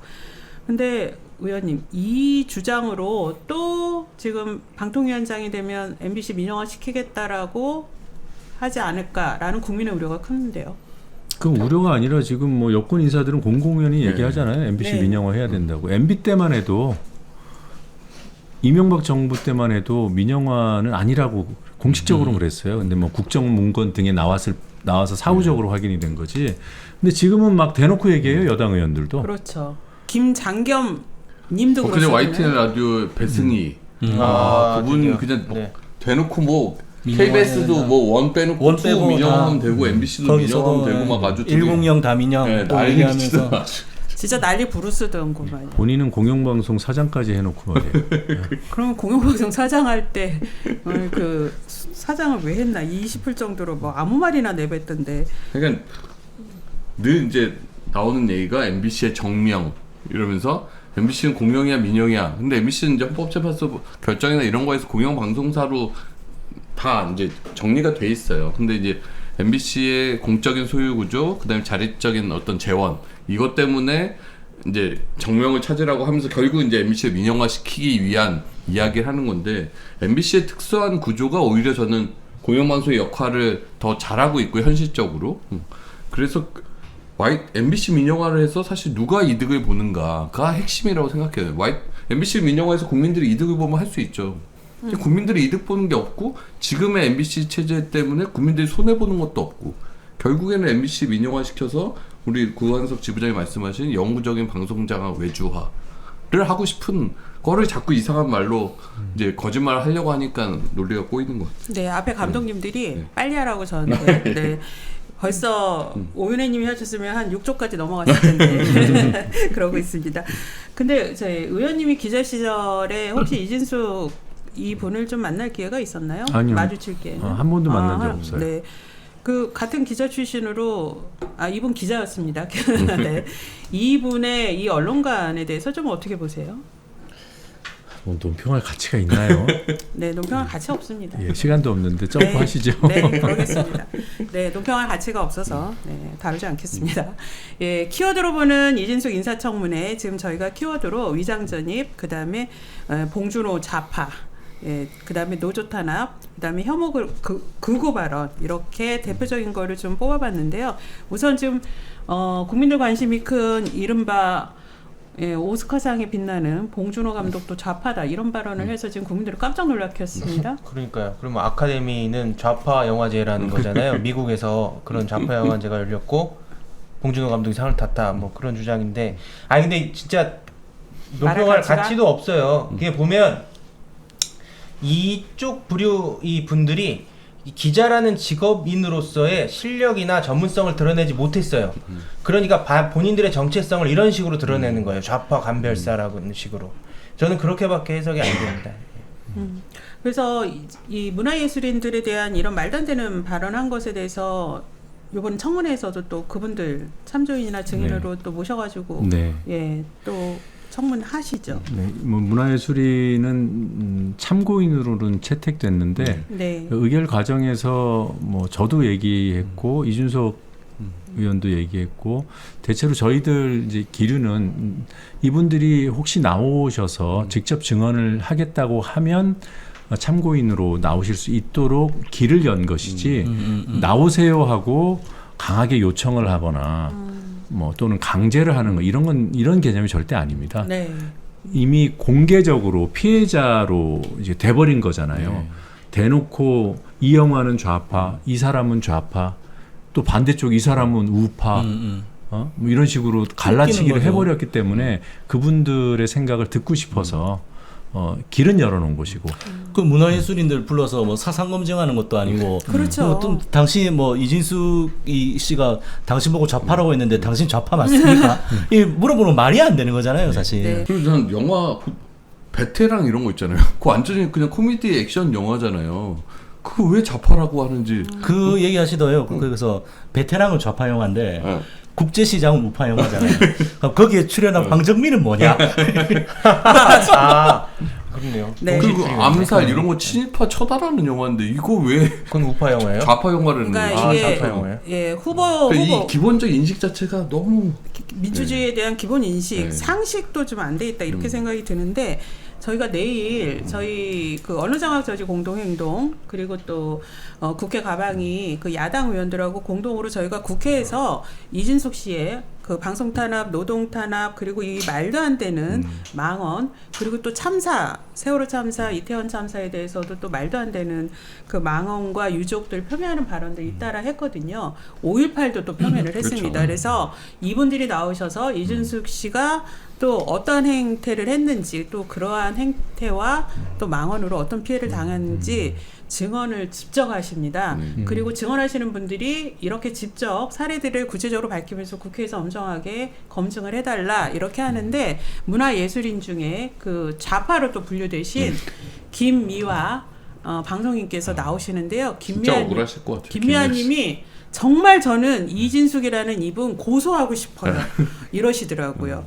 그 정도로 정말 할 말이 많다. 어떻게 이런 사람이 이런 중요한 자리에 오르느냐. 직접 나와서 국민들에게 말씀하겠다라고 하셨습니다. 내일 또 유튜브로 중계되니까요. 네, 시청자 여러분 좀 많이 관심 가져주십시오. 이게 노조 탄압이 또 아주 유명합니다. 악랄한 노조 탄압을 했다. 그렇죠. 뭐 어쨌든 2010년 MBC 김재철 사장 이후 노동조합에서 공정방송 투쟁을 벌이고 해고자가 막 6명, 7명, 8명, 막 10명까지 나오고 이후에 막 200여 명이 부당 전보, 부당 징계를 받고 이런 상황이 MBC에서 있었는데 그때 핵심적인 역할을 했던 사람이고 뭐 아까 그 김백 류일임도 그렇지만 이진숙도 당시 인사위원으로 들어가서 해고자들 양산했던 그런 사람이고 이 사람이 2014년에 이제 사장 지원하면서 사장 지원서에 썼던 내용이 그 조국혁 씨나 이혜민 의원실 자료로 이렇게 공개가 됐는데 상급 단체 노동조합에 뭐라고 했냐면 상위 노조 탈퇴 요구를 하겠다. 그러니까 언론노조 MBC 본부가 이제 MBC 본부가 언론노조에 속해 있고 언론노조는 이제 민주노총의 연맹으로 같이 있는데 그걸 탈퇴 요구를 하겠다는 거예요. 근데 이건 명백한 노조법 위반이거든요. 예, 명백한 그러니까 지배 개입. 사용자가 노동자들이 노동조합의 운영 이런 거에 지배 개입하면 안 된다라고 명시가 돼 있어요. 근데 이렇게 대놓고 상급단체를 어떻게 하냐는 노동조합이 결정할 문제인데 경영자가 되겠다고 하는 사람이 노조 탈퇴를 요구하겠다. 그러니까 이런 정말 천박한 노동 인식이고 현행법 자체도 무시하는 인식들을 갖고 있는 사람이죠. 네. 뭐 지금 인사청문회에서 이렇게 아주 구체적인 내용들은 다 또 검증이 될 거라고 생각을 합니다. 그 대표적인 혐오 또 극우성 발언이 그 박상현 본부장님 소개해 주시면 좀 뭐 방송에서 언급하는 것조차 좀 저는 부적절하다고 생각하는데 네. 우리 전라도에 계신 주민분들을 좀 비하하는 발언이 있죠. 이제 그거에 뭐 좋아요를 누른다든지 아니면 5.18은 뭐 폭도들에 의해서 이루어진 뭐 광주 사태다 이런 좀 발언들에 대해서 왜 그냥 봐도 될 텐데 꼭 좋아요를 누르는지 모르겠는데 뭐 자기 그 생각과 똑같은가 그러지 않겠어요? 그러면서 뭐 KBS 본관을 뭐 박정희 컨벤션 센터로 해야 된다. 그리고 뭐 미국에는 워싱턴 DC처럼 그 정치인의 이름을 딴 도시가 있는데 왜 우리나라엔 없냐 이러면서 뭐 대구를 뭐 박정희 씨로 만들어야 된다. 뭐 이런 식의 광화문 광장도 뭐 이승만 광장으로 해야 된다. 하고 싶다고. 이런 식으로 굉장히 좀 편향적인 인식들 이런 것들을 개 많이 드러내고 있는 거죠. 예. 네. 그 내일 그 증언대에 나오시는 5.18 그 서울 기념사업회 김용만 상임이사 이분은 5.18 그 항쟁에서 부상을 당한 부상자세요. 근데 이분이 내일 나오시는데 이진숙이 있을 곳은 방통위가 아니라 5.18 역사 왜곡의 법정이다. 5.18 특별법 위반이다. 그 발언 자체가 그 법으로도 인정한 역사를 왜곡하는 행위는 그래서 반드시 처벌해야 된다. 이런 말씀을 하셨고요. 더불어서 박문진의 차기환 그다음에 KBS 이사 중에 이동욱 5.18을 계속 역사 왜곡을 하고 부정하는 이런 공영방송 이사들 당장 사퇴하라 이렇게 또 목소리를 내시겠다고 합니다. 네, 저희가 또 세 번째 키워드 아까 저희가 2인 체제, 1인 체제 방통위 불법성 얘기를 했는데요. 지금 혼자 남은 이상인 2인 체제 방통위 얘기를 잠깐 좀 하고자 합니다.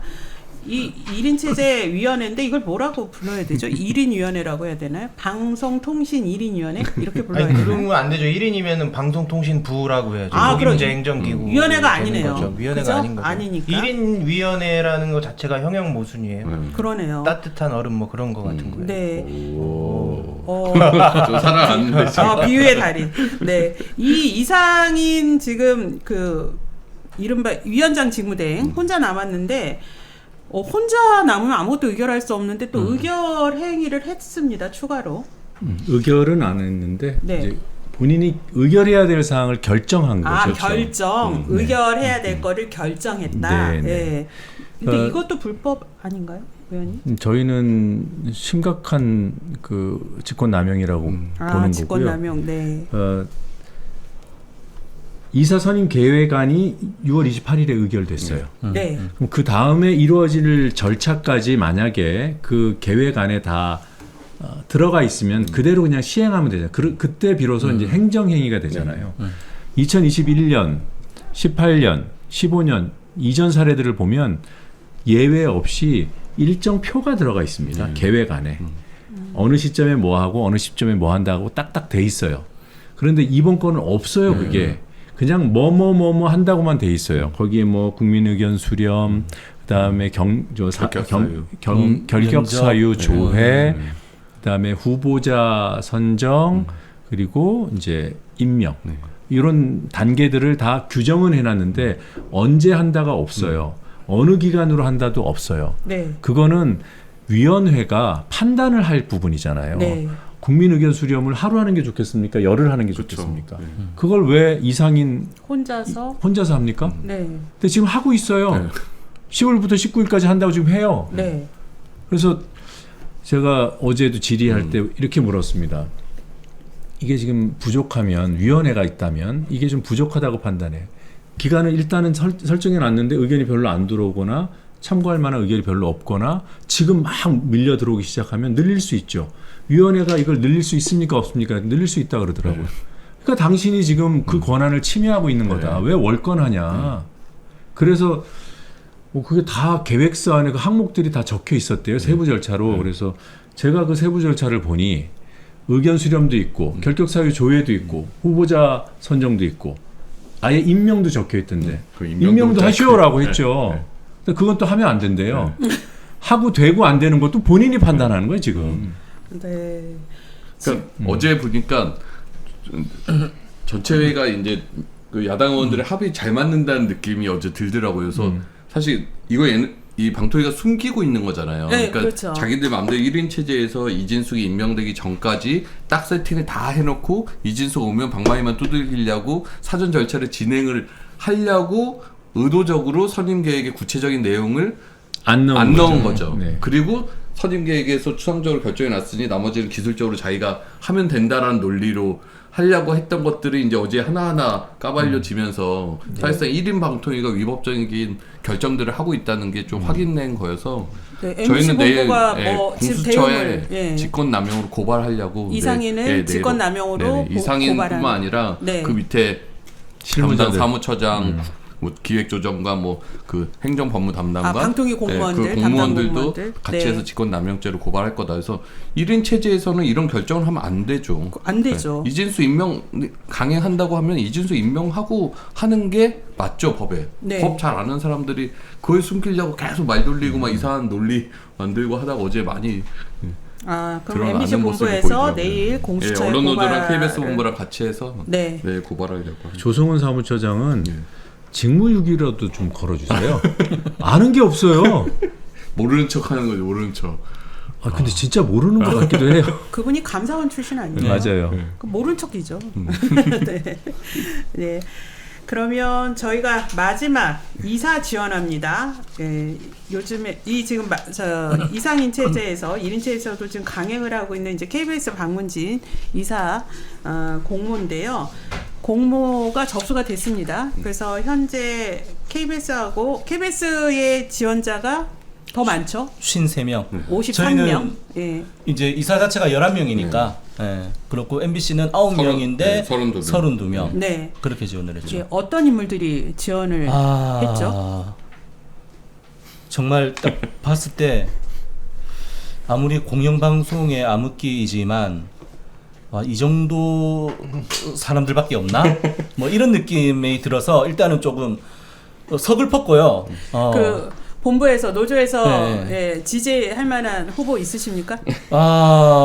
뭐 정말 그런 분이 한 분도 없었다라고 하면은 정말 네. 절망적일 텐데 네. 뭐 꼭 그런 것 같지는 않습니다. 예. 예, 그래도 90% 이상은 정말 실망스러운 분들이 많은데 일단 그 이번에도 한 저희 KBS 출신이 한 25분 정도가 되세요. 네, 근데 많으시네요. 많은데 이분들의 대다수가 어떤 이력을 가졌냐라고 하면은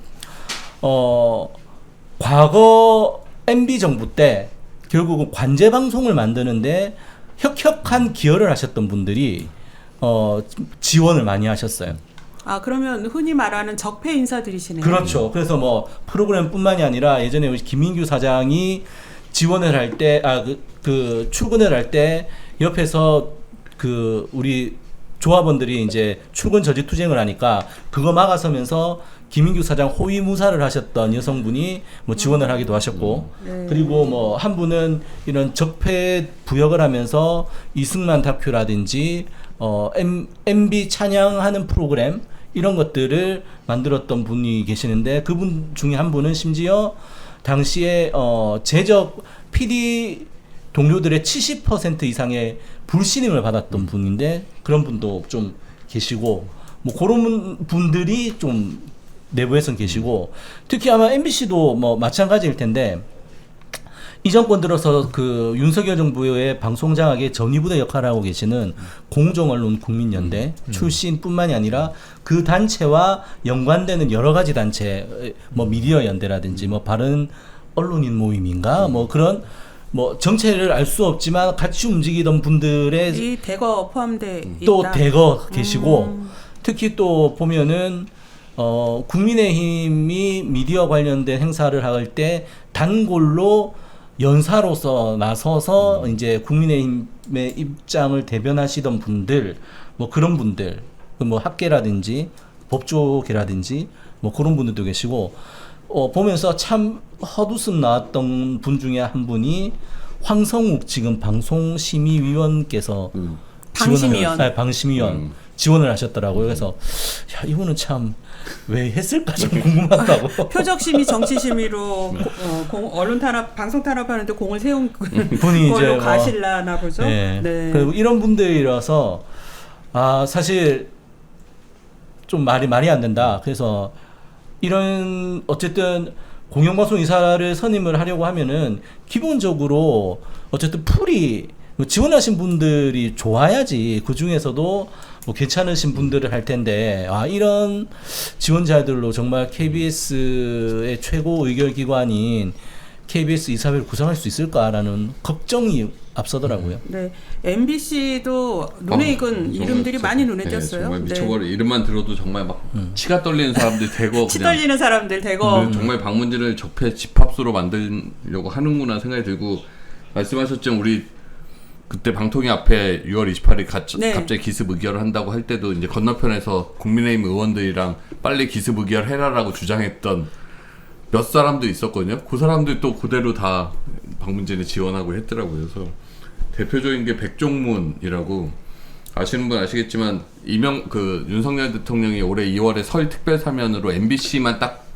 콕 집어서 김장겸, 권재홍, 백종문, 안광한 요 4명을 사면을 해줬어요. 네. 김장겸은 그 후에 의원 됐고 네. 권재홍은 선거방송 심의위원회 됐잖아요. 네. 이 백종문은 뭐 하나 싶었더니 방송문화진흥회 이사에 지원을 했더라고요. 그들의 이 사람이 역할 분담이었나 보네요. KBS 앞에 있던 그 근조 화환들 그거 MBC로 갖고 와서 KBS만큼 둘러치진 못했지만 앞에를 아직도 지저분하게 막 만들고 있거든요. 그거 만들고 와서 기자회견하고 이랬던 사람이고 하더니 결국에는 이제 이사로 지원을 했고 이 사람이 2016년에 저희가 그때 조합 활동할 때 녹취록이 공개가 됐는데 인터넷 언론 기자랑 밥 먹으면서 자기가 실토를 한 거예요. 최승호, 박성재는 증거가 없는데도 해고시킨 거다.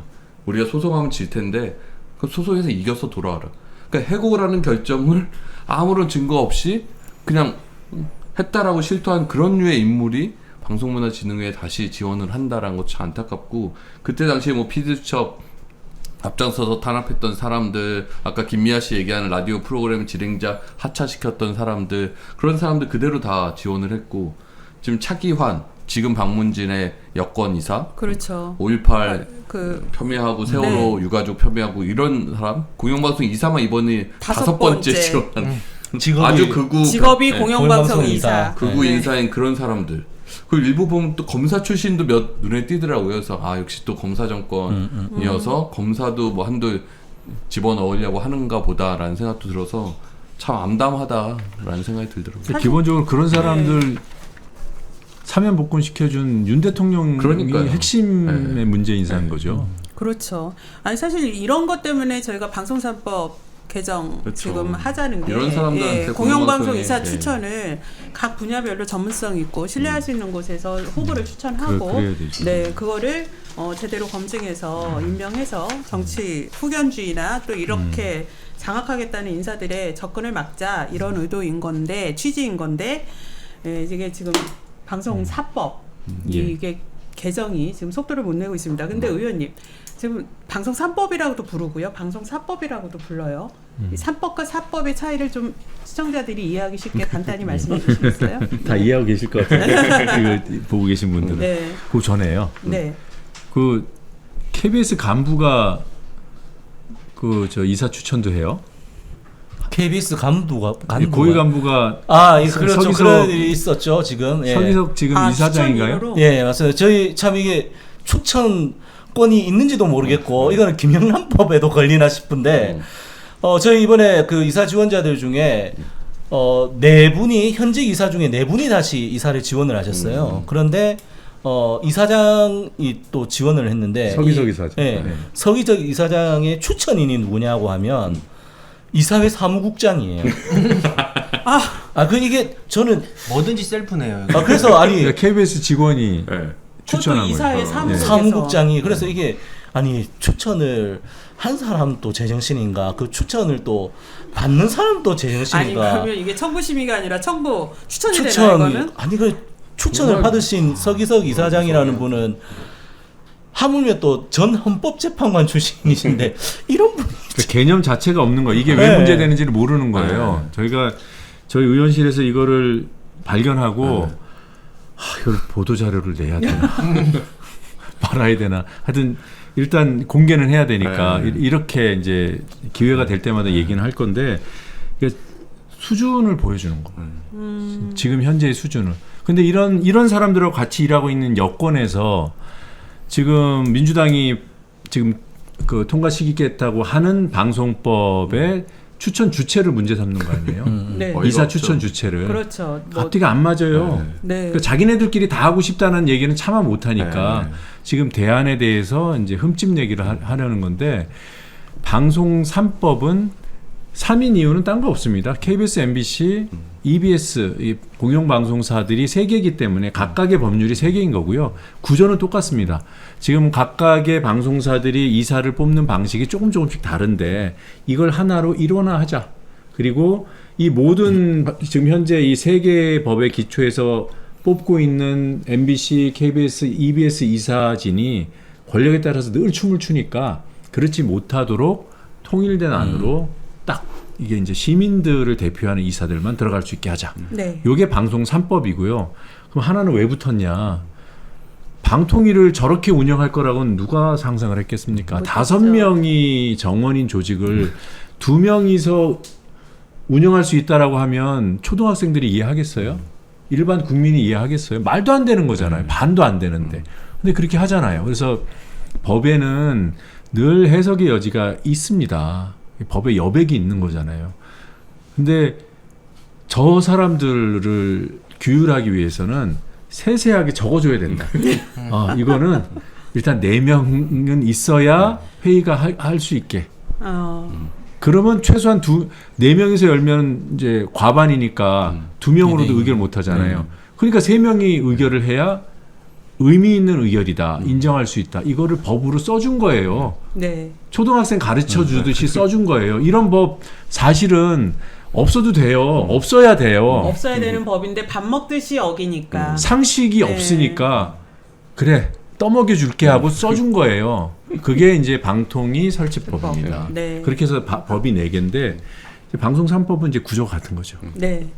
이게 지금 앞서서 말씀하신 대로 국회의장이 25일까지 여야의 네. 예, 중재안을 제의를 했고 또 그게 국민의힘이 받느냐 정부 여당이 받느냐에 따라서 어떻게 될지 만약에 받지 않는다면 또 민주당은 예정된 대로 가야죠. 방송 4법 개정안 추진하시고 네. 본회의 그리고 상정 뭐 이진수 씨가 뭐 위원장이 만약에 된다면 박문진 이사, KBS 이사 교체하려면은 방망이를 두드려야 되거든요. 두드리는 순간에 탄핵이다. 왜냐 그건 위법이기 때문에. 그러면 지금 이상인 그 직무대행은 MBC 본부가 고발도 한다고 했는데요. 이 사안은 탄핵 소추까지는 안 되나요? 근데 지금 그 옵션은 이제 빠지게 됩니다. 왜냐하면 의장께서 일주일을 잡았잖아요. 네. 그리고 그 만약에 이상인 씨가 직무대행이어야 지금 그 탄핵이 가능할 텐데 그것도 뭐 논란이 일부 있겠지만 직무대행 이제 꼬리표를 떼는 순간에 그렇죠. 탄핵의 대상 자체가 안 돼 버리니까 그거는 이제 현실성은 떨어진 방안이 아닐까라고 생각합니다. 근데 이론적으로 지금 일주일이니까 뭐 25일쯤 뭐 본회의가 열릴 수 있다면 이틀이 열릴 수 있다면 이상인 탄핵도 검토할 수는 있겠죠. 네. 저는 이렇게 어쨌든 어제 회의에서 좀 경고가 들어갈 거고 저희도 뭐 고발 조치하고 그럼에도 불구하고 이상인 직무대행 체제에서 계속 선임 절차 뭔가 사람들 감시를 피해서 몰래 진행된다고 하면 정말 탄핵까지도 적극 고민해볼 필요 있겠다 싶더라고요. 예. 네. 저희가 이 오인혜님이 할 때는 정말 시간을 칼같이 지키셨거든요. 근데 제가 어설프게 진행을 하다 보니까 27분까지 저희가 충분히 얘기하느라 그래도 지금까지 나가지 않으시고 방송을 봐주셔서 너무 감사합니다. 제가 진행하느라고요. 우리 출연자 소개도 안 하고 의원님만 소개하고 뭐 오늘 뭐 저 실수투성입니다. 네, 봐주세요. 저도 긴급히 투입되느라고 지금 정신이 없습니다. 오늘 방송 소감 나누면서 마무리하려고 그러는데요. 의원님 아주 귀하게 모셨는데 오늘 오셔서 말씀하시고 소감 어떠셨는지. 귀하게 모시지 마시고요. 더 자주 매실까요? 싸게 쓰세요. 그냥 마구마구 사용 당하는 게 의원이라고 생각하고요. 열심히 사실 다 이제 방송계에 보도하던 보도쟁이들로 다 동료였던 사람들인데 지금 저는 국회의원 활동을 하고 있고 지금 언론 활동을 하고 계셔야 맞잖아요. 네, 투쟁을 하고 계시잖아요. 그래서 좀 마음이 안 좋습니다. 본업을 지키고 있는 사람이 우리 넷 중에 아무도 없구나. 근데 뭐 싸워야 되는 시기면 싸워야겠구나. 그래서 저는 저 나름대로 또 우리 위원장님들은 또 위원장님들대로 이렇게 열심히 싸워야겠다는 그런 다짐을 하는 자리로 이해하고 방송했습니다. 네. 오늘 옆에서 네. 예, 기죽지 않고 아, 당당히 네. 네. 저희 말씀하신- 토크림이 잘 나오는 것 같아가지고 좀 이렇게 하얗게 나오네요. 제가 얼굴이 검해서 그러니까 데뷔 이걸 엄청 보는 거예요. 네. 데뷔 효과가 엄청나네. 아니 그동안 시청자들이 YTN 이야기 정말 궁금하다고 많이 문의하셨었는데 그래도 오늘 YTN 얘기를 많이 할 수 있어서 좋았던 시간 같습니다. 국정조사 특집으로 또 만나뵙게 되긴 하겠지만 지부장님 저희 건강 걱정하는 분들 많으세요. 아, 네, 알겠습니다. 예, 크림 듬뿍 또 바르고 나오십시오. 네, 네, 네. 그림이 건강하게 뭐가 네. 박상현 본부장님. 네. 네.